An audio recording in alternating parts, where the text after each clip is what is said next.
Ben McAdoo has to be coaching for his and Jerry Reese's jobs the second half of this season after a second top defensive back in 3 weeks drew a suspension Tuesday for disrespecting the coach.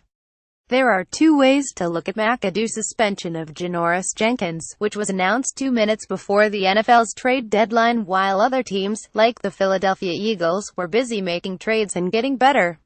One is to commend McAdoo for penalizing one of his best players for breaking the rules and trying to maintain the sense of order on his 16 team.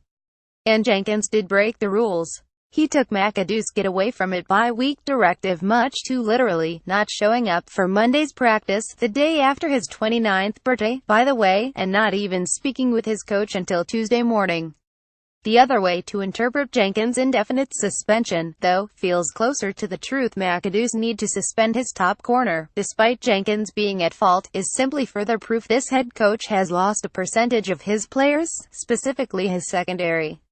Jenkins, Dominique Rodgers-Cromartie and Eli Apple are McAdoo's three best defensive backs. And in the past 25 days, Apple complained about McAdoo's culture. Rodgers-Cromartie was suspended in Week 6 for walking out of the facility on McAdoo, and now Jenkins isn't even bothering to show up for work or alert his coach why.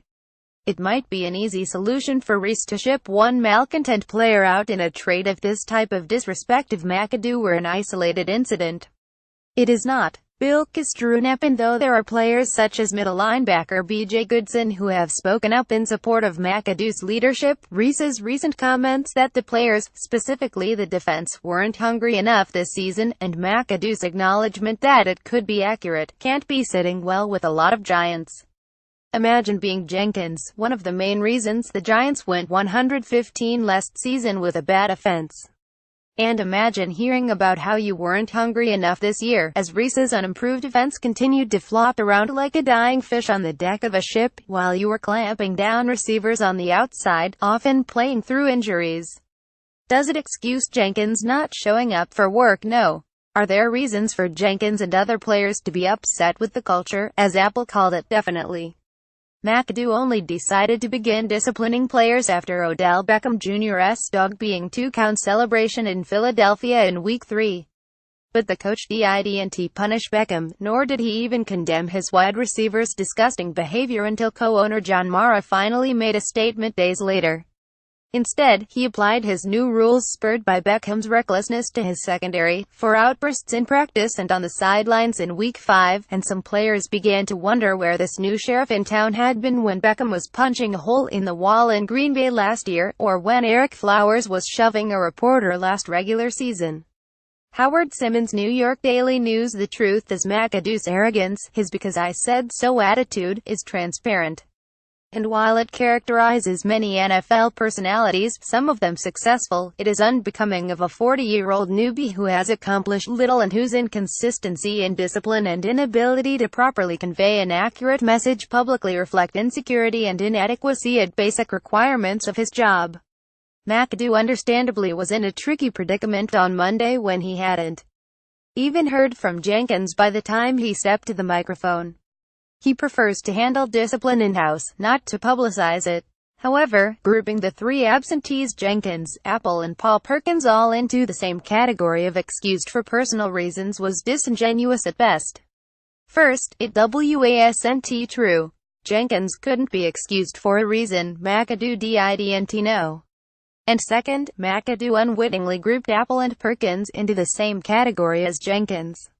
So on Tuesday, when Jenkins' status went from excused for personal reasons to suspended indefinitely for violation of team rules, it was natural to wonder if Apple's and Perkins' statuses were about to change, too.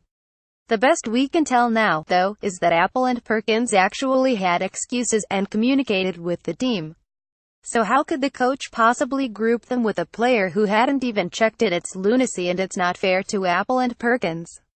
Bill there still seemed to be friction between Rodgers-Cromartie and McAdoo. Meanwhile, even before last weekend's bye, McAdoo barely played the veteran in his first game back, and then the coach denied post-game that it was discipline-related, only to see Rodgers-Cromartie contradict the coach in the locker room and say his limited action most certainly was related to his suspension. Owners John Mara and Steve Tisch have to be eating this, wondering why so many players have such little regard for the coach they've put in place, and what they should do about it. Knowing the Giants, if McAdoo is able to scrape together 4 wins in these final 9 games and finish 511, the coach and Reese would rationalize to protect their jobs that a few wins in close early games basically would have put them at .500. The problem is 4 wins in these last 9 are hard to find with a Giants offense that has scored 2 total touchdowns the last 2 games and amassed 177 total yards of offense in Week 7. The Week 10 visit to San Francisco felt like the one gimme, but now that could be Jimmy Garoppolo's first start for the 49ers, and it suddenly has become an unknown. And if this Giants team keeps slipping toward a 2 or 3 win season, Jenkins probably won't be the last one suspended, and McAdoo and Reese probably won't be here by January 1st.